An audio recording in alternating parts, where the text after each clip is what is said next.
shampoo bakaraba umutwe.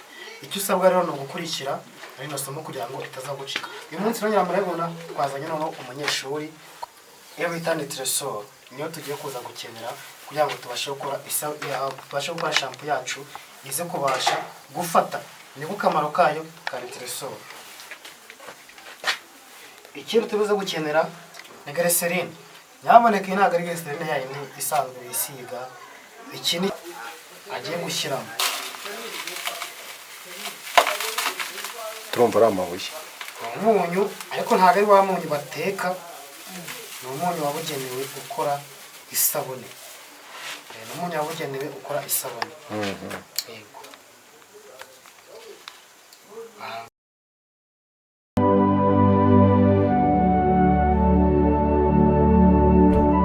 Komeze mwiga nimurangare ko kurangara ni ikosa. Kurangara ni ikosa. Hanyuma rero ikindi kintu urabona ko shampoo yacu saa izi ngizi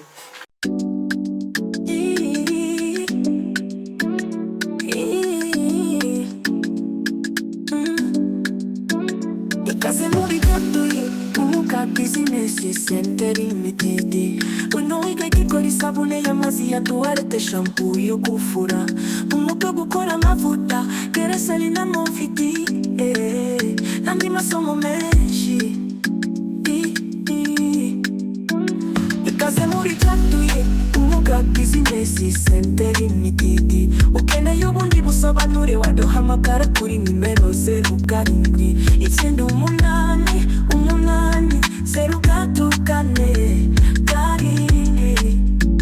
kabiri ikaze muri tatuye umuga business center limited.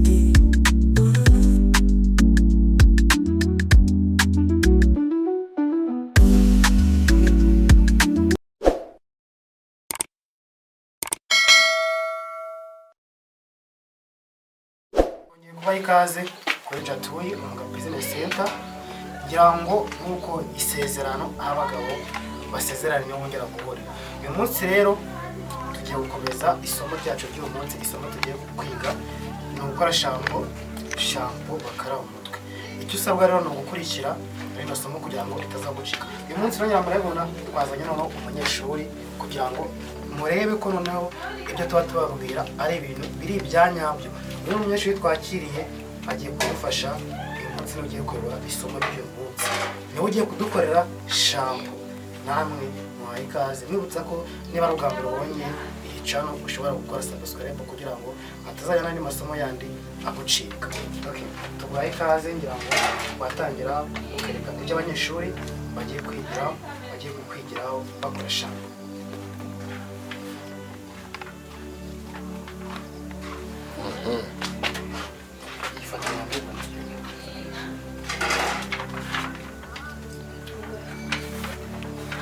Ngo iyi ni wongaro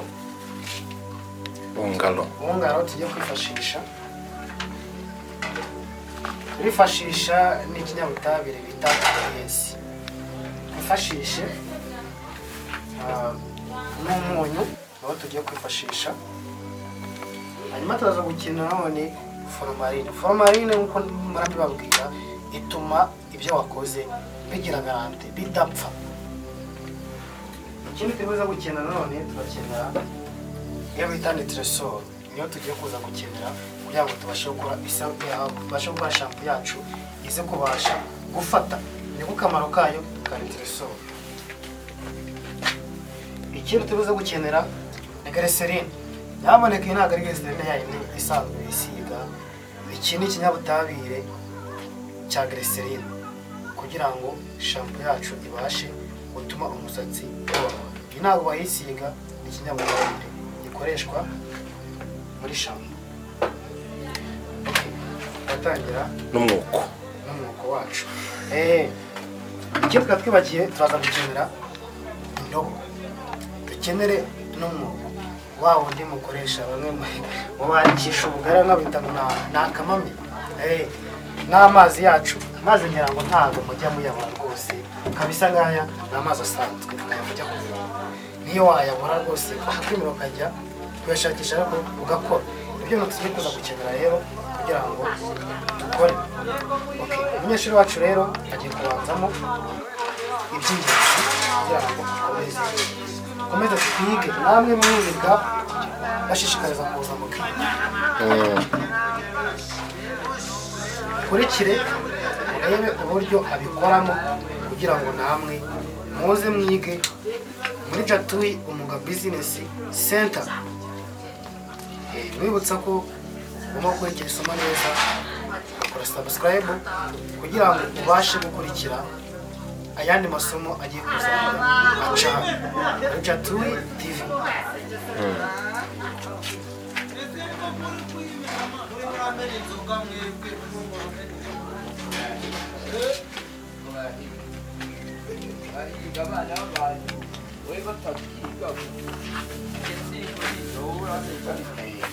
Turiga mukurikire neza murangare, ahubwo ngo nzajya nzana inkoni ubutangazana inkoni mujya murangara rwose. Uyu ni umunyu agiye gushyiramo,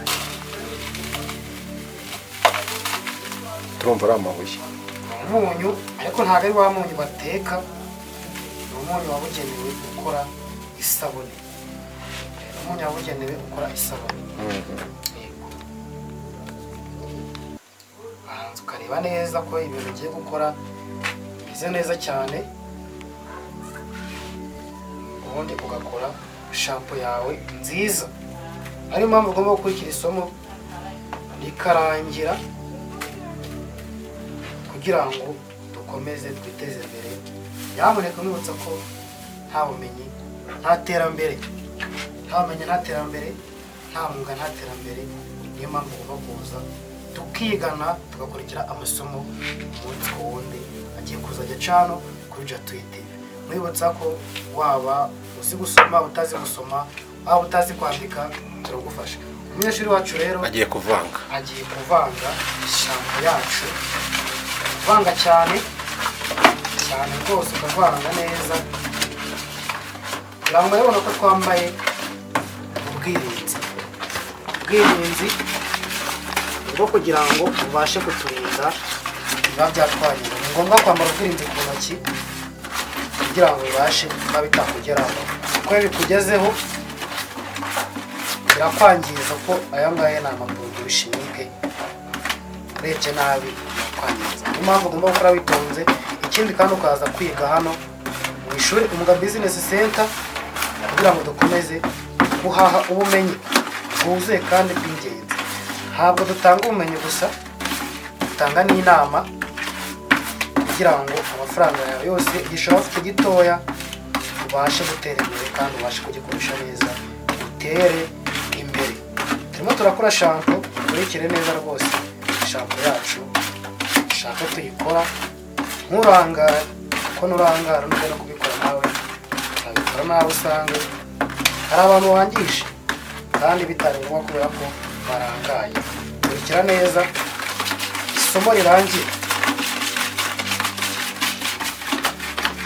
Turimo turavanga shampoo yacu.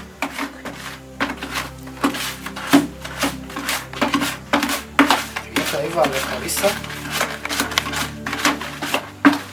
Nawe ushobora kuza hano rwose kwiga online, kwiga tukabafasha mu ishuri, nta kibazo. Ni byiza kuza kubagira muri abanyeshuri, nifuza ko mwatera imbere, twese tukazamukana, tukazamura igihugu dukora kandi nawe mwiteza imbere. Ni ingenzi cyane kabisa. Turimo turakora shampoo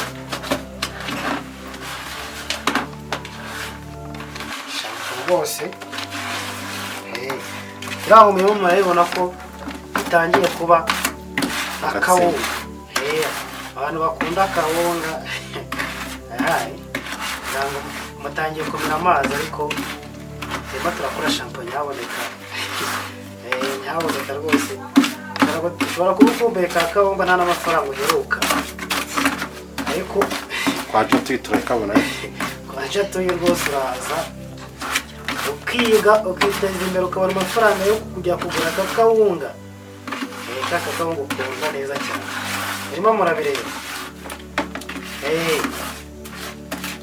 Aho bigeze ahangaha rero tugenda twongeramo amazi makeya. Twongeramo amazi makeya make cyane rwose.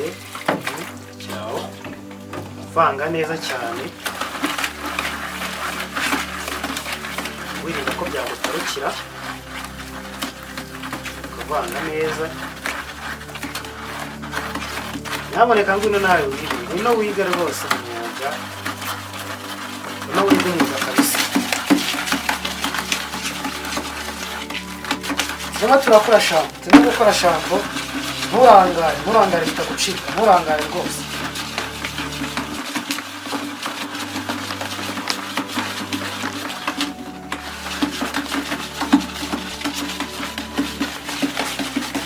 Vanga neza. Ngira ngo murabibona. Bya bindi twita akawunga bibaye igikoma na kwaye. Ibintu bitangiye guhindura isura. Tangiye kuba igikoma. Igikoma rwose. Vanga neza rwose ukoza hose uvanga neza cyane. Kugira ngo shampo yacu igende neza kandi zisa neza. Fashe n'abantu barwara imvu kugira ngo murabize ko shampo ari nziza cyane. Birutsa ko abantu bifuza kurangura shampo, abantu bifuza kuyicuruza, abantu b'abapaferi bafite shampo nziza cyane ishobora gutuma abakiriya banyu babagana. Ariyo mpamvu ugomba guhamagara iyo nimero iri muri screen. Ugahamagara 078345 cyangwa se ukaduhamagara kuri 0798 tukabafasha tukabakira tukabigisha kugira ngo dukomeze guteza imbere. Tugenda twongeramo andi mazi make cyane rwose. Tugenda twongeramo kuvanga shampo yacu.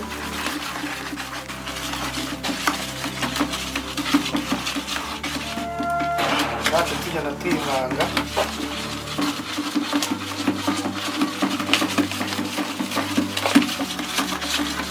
N'andi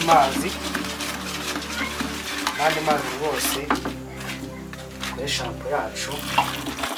Ongeramo andi. Turimo turiga niyo mpamvu turi kumwe n'umunyeshuri hano kugira ngo namwe muhaye ikaze muri Jatuyi Umwuga Business Center. Dukomeze twige.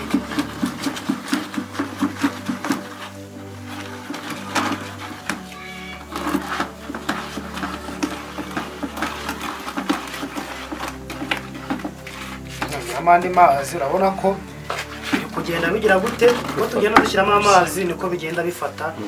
Ariyo mpamvu ukomeza kugenda ugira gute wongeramo andi mazi gake gake. Kugeza ushatse kugeza ugeze ku gipimo cyawe ushaka. Uvanga cyane rwose. Uvanga ni ibintu bitubuka. Ariyo mpamvu wanabikoze rwose byaguteza imbere. Nibutsa ko iyi ni Jatuyi Umwuga Business Center muri gukurikira. Ni ishuri mugomba kwigamo umunsi ku wundi. Kandi subscribe kugira ngo tuzayice n'andi masomo. Naho murabona ko bigenda bifata. Biragenda bifata rwose. Biragenda bifata. Shyiramo andi mazi. Yongeramo andi mazi.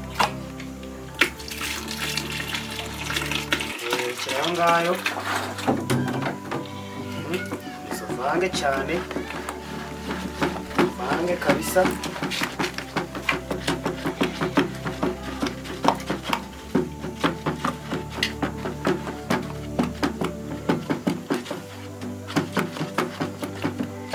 Aho bigeze ahangaha rero tapu yacu ya mbere ya shampo navuga ngo irarangiye. Tapu yacu irarangiye. Ikintu tugiye kongera muri shampo yacu ni ibirungo. Tugiye gushyiramo ibirungo muri shampo yacu kugira ngo ikomeze ibe nziza, tuyongerera n'uburyohe abantu nyaboneka mukunda kujya muri salo waza nawe ukiga ukajya wikorera agashampo kawe ukakifura, ariko ibaze uri gufurisha shampo bikoreye utagombye kujya hariho utakaza n'umwanya ugiye kugufurira, uri kujya wifurira rwose. Okay, tugiye gushyiramo iyi ni takidiesi, ikintu kiyifasha nuko kongera kureta takidiesi, no kongera kureta kugira ngo shampo yacu ikomeze ibe nziza.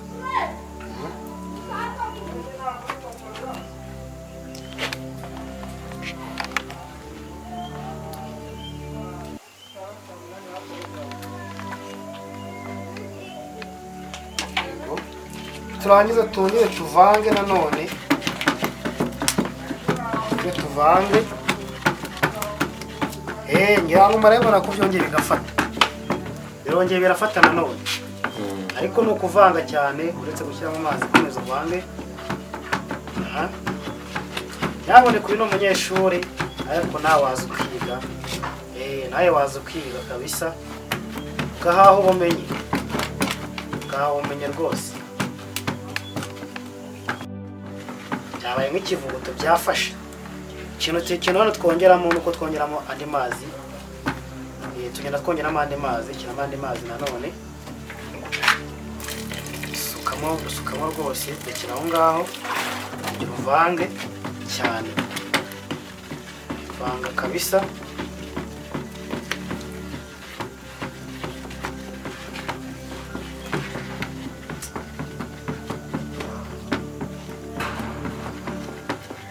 Komeza uvange neza rwose. Shampo yacu abantu komeze bige, namwe wowe uri kureba ino video nyaboneka nubona iri kugucika ugende usubiza inyuma gatoya kugira ngo ugende ukurikira uburyo shampo yacu turi kugenda tuyikora.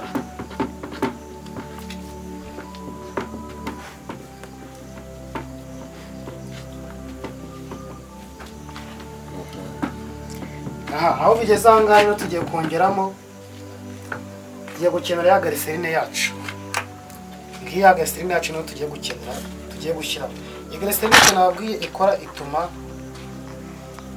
shampo yacu yoroha, nyine umusatsi utuma woroha, niko kamaro kayo.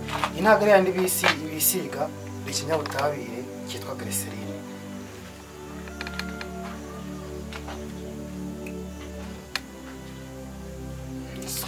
Uvange. Uyu ni umunyeshuri nawe waza ukiga, uhawe ikaze mu ishuri Chatuyi Umwuga Business Center. Ukagenda asukamo bya birungo byacu, uko shampo yacu igenda irushaho gufata, ni ibirungo kabisa, bisaba imbaraga, kugira ngo uri umunebwe wabikora, imbaraga kabisa. Ndabona yarushye kubera ko akiri umunyeshuri wacu kandi akaba atarabimenyera neza. Tugiye kumwakira kubera ko bisaba imbaraga. Niyo mpamvu utagomba kugira gute kuba umunebwe. Nta munebwe ntacyo wakora, ariko aracyari umunyeshuri, gake gake azagenda abimenyera. Reka tumwakire tumufashe. Murabona ko nyine yarashize, bisaba imbaraga. Tugenda twongeramo amazi rero gake gake, tugenda twongeramo amazi gake gake kabisa. Tugenda tuvanga cyane rwose. Nibutsa ko urugamba rugeze kuri channel, ugomba na subscribe kugira ngo hatazagira amasomo agucika.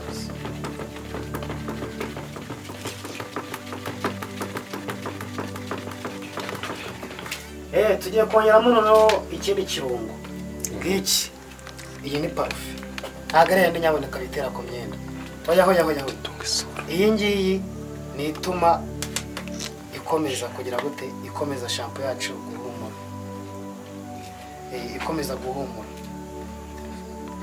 ikomeza guhumura cyane. Tugiye gushyiramo shampo yacu na parufe yacu.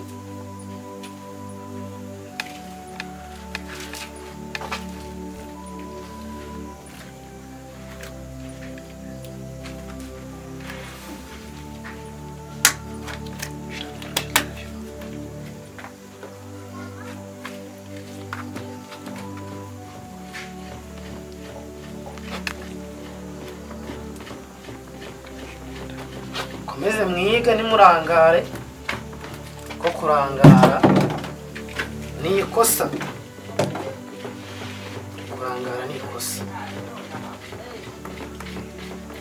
Hanyuma rero ikindi kintu turabona ko shampoo yacu size ngizi irarangiye. Irarangiye, ariko nubwo irangiye reka twibaze ngo tugiye kuyishyira ku isoko. Tugiye kuyishyira ku isoko, ariko ntabwo tuzi igihe umucuruzi azayimarira, cyangwa se natwe ntabwo tuzi igihe tuzayimarira. Tugiye kongeramo cya kinyabutabire cya formalin. Iyi formalin rero akamaro kayo navuye ko ari ukugira gute, ni ukuyirinda ikamara, ni ukuyagarante. Tugiye gushyiramo gakeya nanone, gake cyane rwose, ubundi dukore shampoo yacu, twongere tuvange kabisa shampoo yacu. Shampoo nziza cyane. Nyaboneka niba uri umukwaferi ukaba ukurikiye ino video, ushobora kuza ukiga ugatandukana no kujya kugura shampoo baguhenda, ukajya wikoreshereza iyo wikoreye. Si umukwaferi gusa, nawe ubwawe ukeneye gufura, watanga amafaranga yawe, utakaza n'igihe, wajya ubyikorera wabonye umwanya ugakora shampoo yawe, ukajya ugira gute, uyiwifurisha umutwe wawe utagombye kujya ahandi. Shampoo yacu rero irarangiye. Shampoo yacu irangiye. Mbibutsa ko iyi ni Jatui Umwuga Business Center mugomba kuza kwiga, akaba ari channel Jatui TV mugomba gukurikira umunsi ku wundi, mugakanda subscribe kugira ngo dukomeze kubana umunsi ku wundi. Rero mbibutsa ko amasomo agiye kuzajya channel, harimo gukora isabune z'amazi, isabune zikomeye, gukora amaji, gukora amarange, gukora amavuta. Ibyo byose kugira ngo bikurikire ni uko ugomba gukanda subscribe kugira ngo hatazagira isomo na rimwe rigucika. Murakoze cyane. Ariko nambibutsa ko ushobora guhamagara iyo nimero 0788955172 kugira ngo dukomeze kubana umunsi ku wundi, tunabakira mu ishuri Jatui Umwuga Business Center tubafashe. Ikaze rero, waba uri mu ntara, waba aho uri waba wese turagufasha. Ikindi ushobora kubaza ati se ko ntazi gusoma, ko ntazi kwandika, ko nigeze niga, nabigenza gute? Hari abarimu b'inzobere bagufasha ukabyumva, ugataha amasomo yawe uyafite neza. Tuba tubafitiye imfashanyigisho zibafasha, murabona ko ziteguye, zibafasha neza mukazigiraho. Rero ngwino wige kugira ngo dukomeze kubana umunsi ku wundi nta kibazo. Iyi ni Jatui TV, kana subscribe. Ciao ciao. Ntabwo wahita uyikoresha gutya imeze, utayireza iminota 30 kugira ngo shampoo yawe ibe yatangira gukoreshwa. Nyuma y'iminota 30 shampoo yacu turaza kuba twayikoresha, twayifurisha mu mutwe. Shampoo nziza cyane. Wibaza uko ikora, ngwino tugane. Wibaza uburyo shampoo y'umweru ikorwamo, ngwino utugane tugufashe, tukwereke uburyo shampoo yacu ikorwa. Ni shampoo nziza cyane ushobora kugurisha ku isoko nawe ukayikoresha, ndetse n'abantu bakayikunda. Tandukana no gukena aka kanya. Aya ni amahirwe wagize gukora ino video, uyapfusha ubusa, yabyaza umusaruro. Yabyaza umusaruro, yapfusha ubusa. Iki ni cyo gihe murambabwira ngo amahirwe aboneka rimwe gusa, ntabwo aboneka bwa kabiri. Amahirwe ntagucika, ntandi mahirwe uzongera kubona. Ariko Jatui Umwuga Business Center ni igisubizo cyanyu, twaje turi igisubizo cyanyu kugira ngo tubafashe. Yes, kora wigire. Kora wigire rwose. Asante sana. Asante sana.